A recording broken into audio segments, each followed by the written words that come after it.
CNBC आवाज Motilal Oswal studios में आपका स्वागत है। नमस्कार, मैं हूं आपके साथ आशीष चतुर्वेदी और आप देख रहे हैं खिलाड़ी नंबर 1। मार्केट्स में दरअसल अगर आप देखें तो ऑफ हाइस का एक्शन नजर आएगा। शुरुआत जहां से हुई थी वहां से बाजार फिसला है। अब अगर आप देखें तो गिरावट 85 अंकों की देखने को मिल रही है, लेकिन शुरुआत ही अगर आप देखें तो बड़ी ढीली सी हुई, लेकिन उसके बाद से लगातार गिरावट। वहीं बात करें निफ्टी बैंक की तो रेजिलियंस है, कंपेरेटिव स्ट्रेंथ है।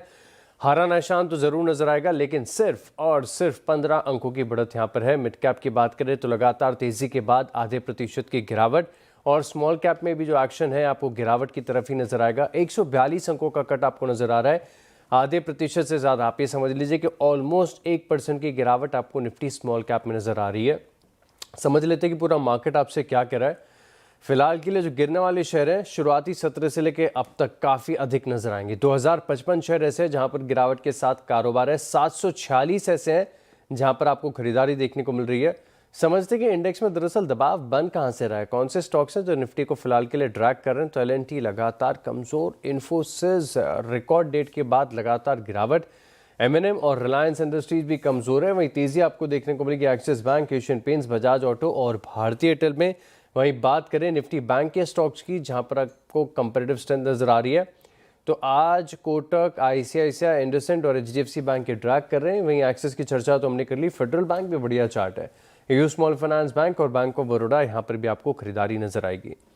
हफ्ते का दूसरा कारोबारी सत्र बहुत ही इंटरेस्टिंग साइड पर देखने को मिल रहा है, जहां पर शुरुआत से लेकर अब तक थोड़ी सी गिरावट यहां पर देखने को मिल रही है, लेकिन इंटरेस्टिंग है हमारा मुकाबला। तो करिए शो में स्वागत। हमारे साथ हैं मंत्री फिनमार्ट के अरुण कुमार मंत्री, कोटक सिक्योरिटीज के अमोल आठवले और पृथ्वी फिनमार्ट के हरीश जुजारे भी हमारे साथ हैं। सभी का शो में स्वागत है। शो की शुरुआत करें इससे पहले एक बार देख लेते हैं कि कल जो आइडियाज़ आपने बताए थे बाजार बंद हो तक, वहाँ पर किस प्रकार का प्रदर्शन आपको देखने को मिला। तो पोर्टफोलियो का परफॉर्मेंस आपकी स्क्रीन पर लेकर आएंगे, और उससे पहले टॉप ट्रेड्स में देखिए यू स्मॉल फाइनेंस बैंक यहाँ पर अमोल जी की तरफ से है, हरीश जी की तरफ से इटर्नल 2% की तेजी यहाँ पर देखने को मिली। टारगेट और स्टॉप लॉस भी आ रहा है। तो ये तो टॉप ट्रेड्स हैं, ये तो बढ़िया वो स्टॉक्स हैं जिन्होंने पोर्टफोलियो में चमक को बढ़ाया, लेकिन पूरा पोर्टफोलियो क्या कहता है। आगे चल रहे हैं हरीश जी, तकरीबन 2% की तेजी इनके पोर्टफोलियो में, 1.25% की तेजी अमोल जी के पोर्टफोलियो में। वहीं अरुण कुमार मंत्री के पोर्टफोलियो में देखें तो 2.5% का पेन देखने को मिल रहा है। हफ्ते की मैच शुरुआत हुई है शुक्रवार 3:30 बजे तक का समय, लेकिन मार्केट जिस प्रकार से चैलेंजिंग हो रहा है, काफ़ी कन्विक्शन वाले आइडियाज़ की ज़रूरत पड़ेगी। तो शुरुआत कर लेते हैं, और सबसे पहले काम करते हैं अरुण जी के पोर्टफोलियो पर नजर डालते हैं कि कौन से स्टॉक्स हैं और किस प्रकार का एक्शन यहाँ पर आपको देखने को मिल रहा है। तो स्टॉक्स की बात करें तो बहुत ज़्यादा चर्निंग की है। जेनटेक एग्जिट कर लिया है, आईडीबीआई बैंक ये भी मुनाफे में एग्जिट किया, स्टार हेल्थ में प्रॉफिट बुकिंग कर ली, अनंतराज होल्ड है, जीनस पावर होल्ड है, 2 आइडियाज़ होल्ड की तरफ है। तो सर आपके पास तो स्कोप बचता है एक शेयर को ऐड करने का, कौन सा स्टॉक चुनेंगे और क्यों? जी गुड मॉर्निंग सभी पैनलिस्ट को। देखिए ओवरऑल मोमेंटम अभी भी मार्केट का पॉजिटिव है, तो बाई के साइड ही जाएंगे। तो केपीआर मिल्स में खरीदारी की सलाह है। 1093 1094 के आसपास खरीदें। स्टॉप लॉस काफी छोटा है, 1079 के स्टॉप लॉस के साथ बाई करें, और 1150 तक के टारगेट केपीआर मिल में आ सकते हैं। तो पहला स्टॉक टेक्सटाइल स्पेस से केपीआर मिल में रहे। केपीआर मिल ऐसे बाजार में भी आधे प्रतिशत की तेजी आपको दिखा रहा है। 1150 तक के टारगेट्स यहां पर आपको देखने को मिल सकते हैं। 1079 रुपीज का आपको लगाकर चलना है स्टॉप लॉस। तो अरुण कुमार जी की तरफ से ये पहला आइडिया। आप देखते हैं अमोल जी के पोर्टफोलियो में क्या है, कौन से ऐसे स्टॉक्स हैं जिनकी तरफ से 1.25% की कुल मिलाकर तेजी इनके पोर्टफोलियो में नजर आई है। तो पेटीएम इस स्टॉक में अगर आप देखें तो एग्जिट कर लिया, profit booking bank of India में होगी। यू स्मॉल फाइनेंस बैंक आज भी थोड़ा सा ऊपर है, होल्ड की पोजीशन है। बीईएल ये भी होल्ड है, 2 पोजीशंस ओपन है, एक का स्कोप बचता है। कौन सा स्टॉक ऐड करेंगे सर? कोरोमंडल के साथ जाना चाहूंगा। पोजिशनल पॉइंट ऑफ व्यू से देख रहा हूँ, 2220 के आसपास है। पोजिशनली टारगेट निकल के आ रहे 2370 के। स्टॉप लॉस रहेगा उसका 2175 का। काफी डीप करेक्शन के बाद स्टॉक में आज एक रिवर्सल फॉर्मेशन देखने को मिला है। आज फिलहाल मार्केट में दबाव था, बट स्टॉक में अभी भी पॉजिटिव मोमेंटम मेंटेन रखा है। मुझे लगता है यही सेटअप अगर कंटिन्यू रहा तो कोरोमंडल में एक पोजिशनल पॉइंट ऑफ व्यू से फ्रेश अप ट्रेंड रैली आने के चांसेस चार्ट्स पे दिख के आ रहे हैं।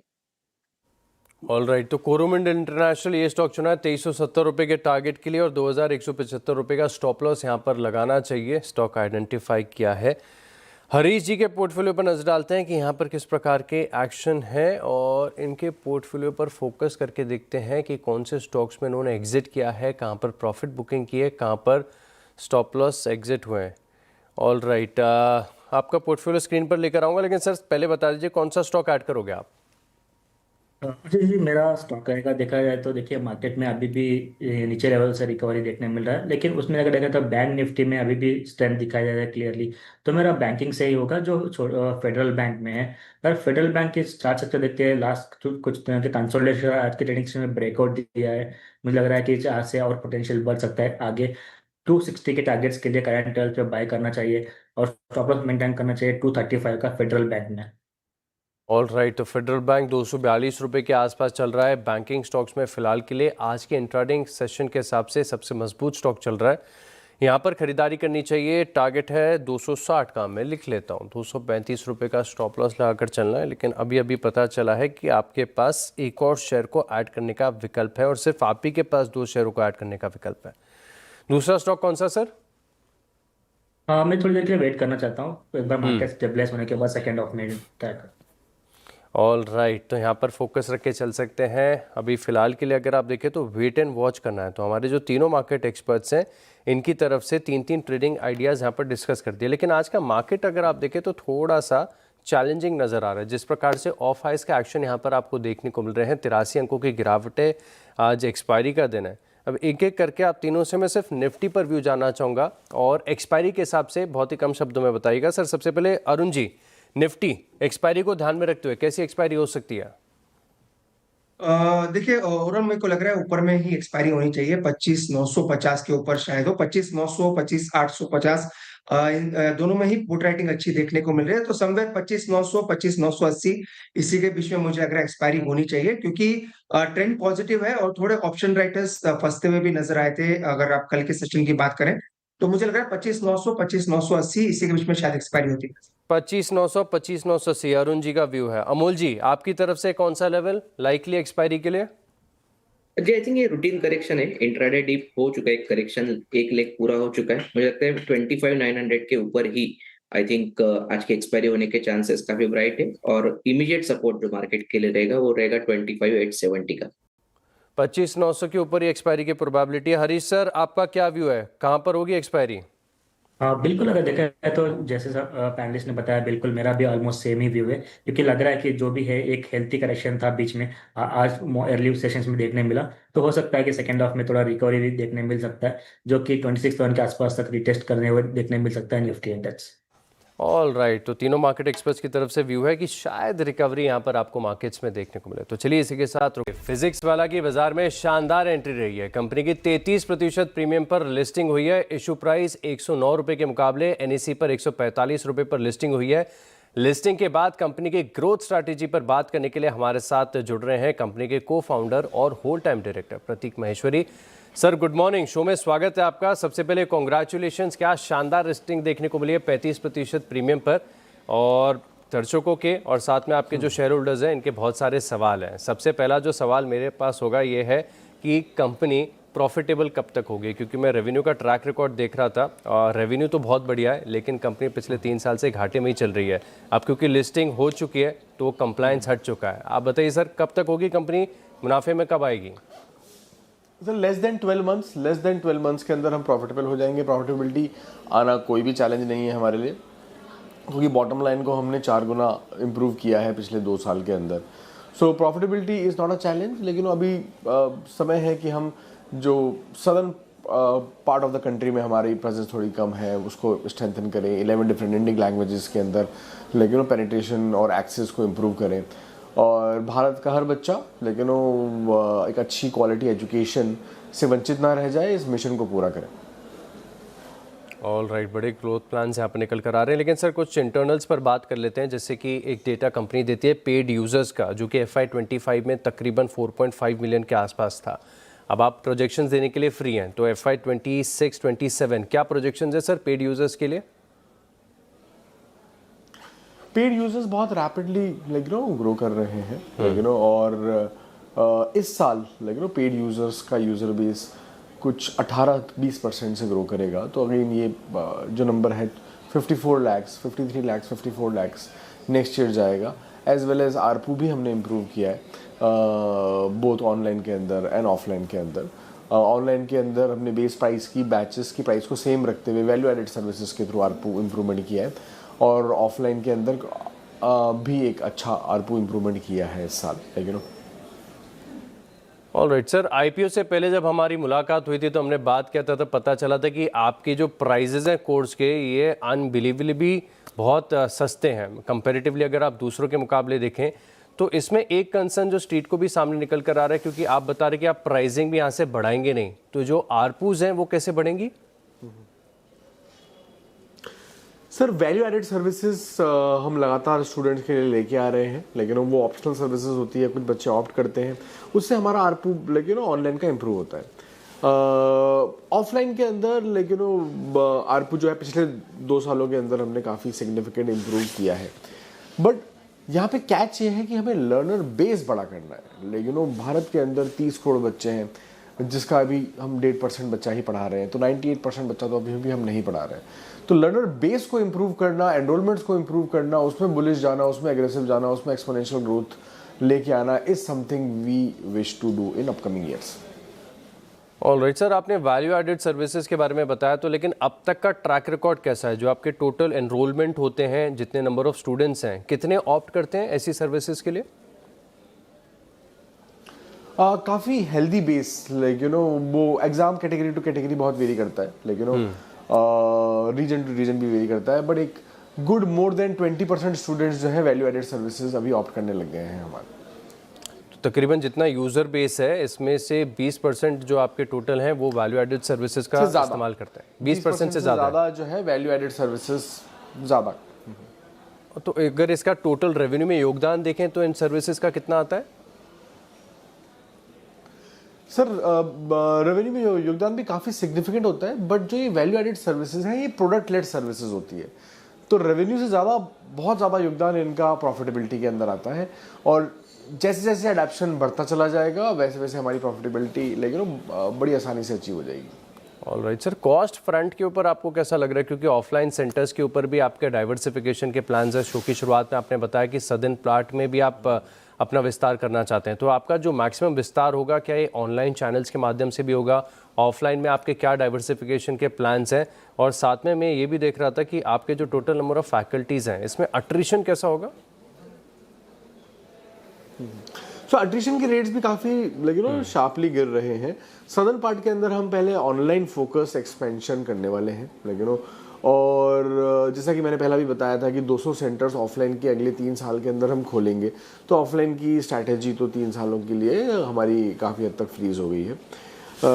एक्सपेंशन के साथ साथ लेकिन बहुत इम्पॉर्टेंट है कि हम हमारी बॉटम लाइन को इम्प्रूव करें, और वो लेवरेजेस जो निकल के आ रहे हैं वो निकल के आ रहे हैं मार्केटिंग कॉस्ट के अंदर as a percentage of total revenue, वो लेकिन हम आगे आने वाले सालों के अंदर इम्प्रूव करेंगे, as well as percentage of the people cost लेकिन ऑफ द टोटल रेवेन्यू, ये भी लेवरेज जो है लेकिन आगे आने हिस्टोरिकली भी हमने काफ़ी इम्प्रूव किया है, बट आगे आने वाले सालों के अंदर ये लेवरेज भी काफ़ी निकल के आएगा। ऑलराइट सर, शुक्रिया हमारे साथ जुड़ने के लिए, और लिस्टिंग के बाद विस्तार से ग्रोथ आउटलुक पर हमारे साथ चर्चा करने के लिए बहुत बहुत धन्यवाद सर आपका। चलिए अब बढ़ते हैं शो में आगे, और रेलवे की खाली जमीन पर बल्क सीमेंट कंटेनर बनाने की तैयारी सरकार कर रही है। इसको लेकर आज दोपहर 2 बजे रेल मंत्री पॉलिसी का ऐलान करेंगे। ज्यादा डिटेल्स के लिए हम सीधे चलते हैं हमारी संवाददाता दीपाली नंदा के पास। दीपाली बताइए क्या है खबर? देखिए, अगर ये रेलवे पॉलिसी की बात करें आशीष, तो लंबे वक्त से रेल मंत्रालय सीमेंट कंपनियों के साथ बातचीत कर रहा था कि किस तरह से रेल के जरिए बल्क सीमेंट की ढुलाई को बढ़ावा दिया जाए, और इस लिहाज से हमें ये जानकारी मिल रही है कि आज शाम इस पॉलिसी को लॉन्च कर दिया जाएगा। खासतौर पर अगर हम सीमेंट कंपनियों की बात करें, जो कंटेनर कंपनियां हैं, उनके लिए काफी पॉजिटिव मूव होगा, क्योंकि अभी एक बहुत बड़ा चैलेंज है। खास तौर पर अगर हम रोड के जरिए माल ढुलाई की बात करते हैं तो ये टाइम टेकिंग प्रोसेस है, लॉजिस्टिक कॉस्ट भी बहुत ज्यादा बढ़ती है। ऐसे में अगर रेल के जरिए ये ऑप्शन मिलती है सीमेंट कंपनियों के लिए, तो उनके लिए बहुत बढ़िया ये विकल्प साबित हो सकता है।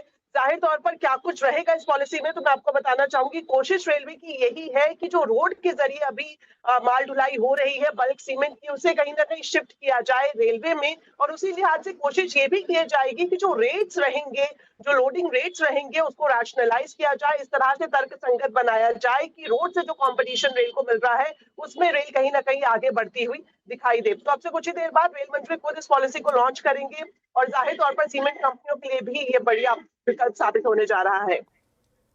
ऑलराइट, तो सीमेंट कंपनीज के लिए भी अगर आप देखें तो ऑपरेशनल फ्रंट पर काफ़ी बढ़िया खबर नज़र आ रही है। देखेंगे कि 2 बजे और क्या डिटेल्स निकल कर आए। शुक्रिया दीपाली हमारे साथ जुड़ने के लिए और विस्तार से ये खबर हमारे साथ शेयर करने के लिए। देख लेते हैं हमारे जो खिलाड़ी इनकी तरफ से किस प्रकार का प्रदर्शन यहाँ पर देखने को मिला है। तो सबसे पहले अरुण कुमार मंत्री के पोर्टफोलियो पर नजर डालते हैं। KPR मिल है, जीनियस पावर है, अनंत राज है, टारगेट और स्टॉप लॉस आपकी स्क्रीन पर आ रहे हैं। परफॉर्मेंस के लिहाज से देखते हैं कि तीनों स्टॉक्स का कंट्रीब्यूशन आपको कैसे देखने को मिला है। तो कंट्रीब्यूशन की बात करें तो यहाँ पर KPR मिल जिस भाव पर शेयर किया, जीनियस पावर थोड़ा सा नीचे है, अनंतराज डेंट ज़रूर दे रहा है, 1.5% से ज़्यादा की गिरावट यहाँ पर आपको देखने को मिल रही है। अब बात करते हैं हम अमूल आठवले के पोर्टफोलियो की। तो यहाँ पर BEL इस स्टॉक के ऊपर जो स्टॉप लॉस इन्होंने ट्रेल किया था वो शायद ट्रिगर होता हुआ नजर आ रहा है। AU स्मॉल फाइनेंस बैंक है, कोरोमंडल इंटरनेशनल है, इन दोनों स्टॉक्स पर नजर रखेंगे। परफॉर्मेंस के लिहाज से देखते हैं, हालांकि ये स्टॉक आइडियाज अभी आपके साथ शेयर किए, लेकिन कोरोमंडल जिन स्तरों से शेयर किया थोड़ा सा ऊपर है। AU स्मॉल फाइनेंस बैंक बढ़िया 1.18% की तेजी यहाँ पर आपको देखने को मिल रही है। और हरीश जुझारे के पोर्टफोलियो में देखें तो जो ट्रेडिंग आइडियाज़ हैं इनमें एक येस बैंक है और दूसरा फेडरल बैंक है। बैंकिंग स्टॉक्स पर कॉन्सेंट्रेशन थोड़ा सा ज़्यादा हो गया है। परफॉर्मेंस के लिहाज से आप देखें तो यहाँ पर येस बैंक आधे प्रतिशत की गिरावट, और जितना गिर रहा है येस बैंक उतना ही बढ़ रहा है फेडरल बैंक। तो पोर्टफोलियो में स्थिरता थोड़ी सी नज़र आ रही है। अब बात करें ओवरऑल रिटर्न्स की तो यहाँ पर अरुण कुमार मंत्री के पोर्टफोलियो में अब 3% का पेन। पहले नंबर पर चल रहे हैं हरीश जुझारे, 1.74% के गेंस यहाँ पर देखने को मिलेंगे। दूसरे नंबर पर हैं अमूल आठवले, 1% की तेज़ी इनके पोर्टफोलियो में नज़र आ रही है। तो कड़ा मुकाबला है, मार्केट डिफिकल्ट है, लेकिन ऐसे में भी आइडेंटिफाई कर रहे हैं कन्विक्शन वाले आइडियाज़ और अपने पोर्टफोलियो में कर रहे हैं शामिल। आप तीनों मार्केट एक्सपर्ट्स का बहुत बहुत धन्यवाद हमारे साथ जुड़ने के लिए और ये आइडियाज़ हमारे साथ शेयर करने के लिए। और चलिए इसी के साथ खिलाड़ी नंबर 1 में इतना ही, लेकिन आप बने रहेंगे CNBC आवाज़ के साथ। नमस्कार।